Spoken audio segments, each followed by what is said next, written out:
حج، قربانی اور انسان کی تکمیل۔ سورۃ البقرہ آیت 196 کا روحانی راز۔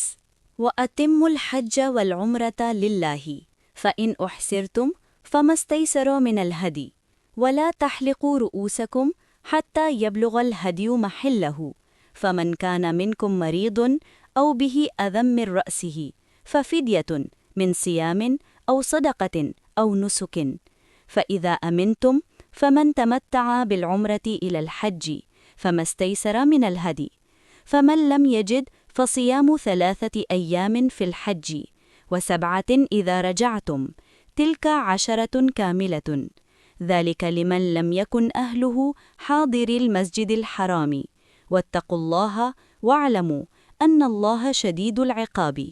ترجمہ: اور حج اور عمرہ کو اللہ کے لیے مکمل کرو، پھر اگر تم روک دیے جاؤ تو جو قربانی میسر ہو پیش کرو، اور اپنے سر نہ منڈواؤ جب تک قربانی اپنی جگہ تک نہ پہنچ جائے۔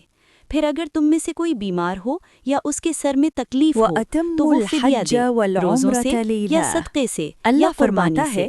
حج پھر جب اور امن عمرہ ہو جائے مکمل کرو۔ تو جو عمرہ کو حج کے ساتھ ملا کر فائدہ اٹھائے تو جو قربانی قرآن میسر صرف ہو پیش عبادت کرے، کرنے کو نہیں اور کہتا جسے نہ ملے بلکہ تو حج عبادت کے کو دنوں میں مکمل 3 کرنے کا روزے حکم دیتا اور ہے۔ واپس آنے کے بعد 7 روزے روحانی رکھے۔ اعتبار سے یہ انسان پورے کی 10 زندگی بھی ہیں۔ ایک یہ سفر حکم ہے۔ اس کے لیے ہے ہر جس کے انسان گھر اس والے دنیا میں مسجد ایک حرام کے ادھوری پاس نہ حقیقت رہتے لے ہوں، کر آتا ہے، اور اللہ سے عبادت ڈرو اس کو اور مکمل جان لو کرنے کا کہ ذریعہ اللہ بنتی ہے۔ سخت سزا دینے والا جیسے ہے۔ ایک بیج زمین میں پڑتا ہے اور درخت بن کر اپنی تکمیل کو پہنچتا ہے، اسی طرح انسان بھی عبادت، صبر اور قربانی سے اپنے اصل مقام تک پہنچتا ہے۔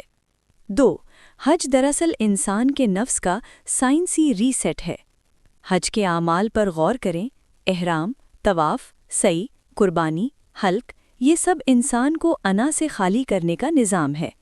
سائنس ہمیں بتاتی ہے کہ جب انسان اپنے معمولات اور ماحول سے باہر نکلتا ہے تو دماغ میں نئے نیورل کنیکشنز بنتے ہیں۔ حج اسی اصول پر ایک روحانی تجربہ ہے۔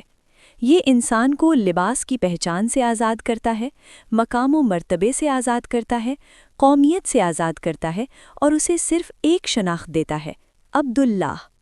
3. قربانی کا راز۔ آیت میں بار بار ہدیہ، قربانی کا ذکر ہے۔ یہ صرف جانور ذبح کرنا نہیں، یہ انسان کے اندر کے 3 بتوں کو ذبح کرنا ہے: انا، حرص، خوف۔ جب تک انسان اپنے اندر کے ان بتوں کو قربان نہیں کرتا، وہ اللہ کے قریب نہیں پہنچ سکتا۔ 4. روزہ، صدقہ اور قربانی۔ اللہ نے 3 راستے رکھے: روزہ، صدقہ، قربانی۔ یہ تینوں دراصل نفس کی تربیت کے 3 درجے ہیں۔ روزہ جسم کو قابو کرتا ہے، صدقہ مال کو پاک کرتا ہے، قربانی دل کو آزاد کرتی ہے۔ 5. 10 روزوں کا راز۔ اللہ فرماتا ہے: تِلْکَ 10